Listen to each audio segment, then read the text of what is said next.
समुद्राखाली 70 फूट खोल एक संपूर्ण शहर, भिंती, द्वारे, मंदिरं, शिल्प आणि हजारो वर्षांपासून लपलेलं कृष्णाचं राज्य, ते म्हणजे काय तर द्वारका. नमस्कार मित्रांनो, स्वागत आहे तुमचं मिस्टेरियस मराठीमध्ये. आज आपण पाहणार आहोत की भारतीय इतिहासातील सर्वात मोठं आणि सत्य ठरलेलं रहस्य, समुद्राखाली बुडालेली द्वारका. महाभारतानुसार कृष्णाने शरीर सोडल्यानंतर द्वारका ही समुद्रात बुडाली. पूर्वी इतिहासकार म्हणायचे की ही फक्त एक कथा आहे, पण मग 1963मध्ये नासाच्या सॅटेलाईटने गुजरात किनाऱ्याजवळ सरळ रेषेचे बांधकाम दिसल्याचं जाहीर केलं. तेव्हापासून सर्व काही बदललं. नॅशनल इन्स्टिट्यूट ऑफ ओशनोग्राफी यांच्या डाईव्हमध्ये जे दिसलं ना, ते अविश्वसनीय होतं. 70 फूट खोल शहर, त्यामध्ये 9 मोठे दरवाजे, 30 मीटर लांब भिंत आणि 2 किलोमीटर मांडणी, यामुळे सरळ रस्त्यांचे अवशेषसुद्धा सापडलेले होते. यानंतर 9500 वर्ष जुन्या वस्तूसुद्धा यामध्ये सापडल्या. कार्बन डेटिंगनुसार शंख, दगडी भांडी, मातीची भिंती या 9500 वर्ष जुनी असल्याच्या दिसून आल्या. याचा अर्थ कृष्णाचे राज्य हे ऐतिहासिकदृष्ट्यासुद्धा शक्य आहे. यानंतर 2 शिल्पांवरती चक्रचिन्हसुद्धा होतं, जे श्रीकृष्णाशी जोडलेलं आहे.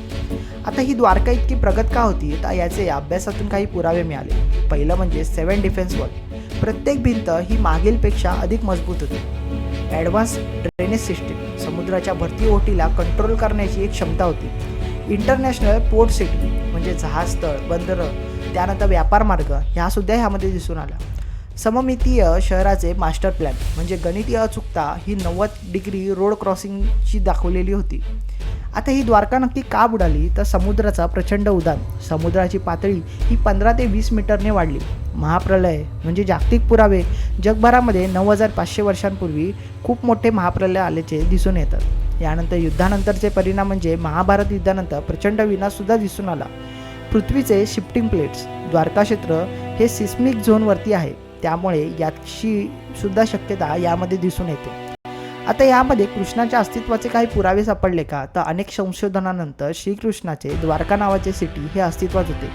शहराचे नकाशे हे प्राचीन संस्कृतीशी सुद्धा जुळत आहेत. मिळालेल्या वस्तू या महाभारतकालीन आहेत.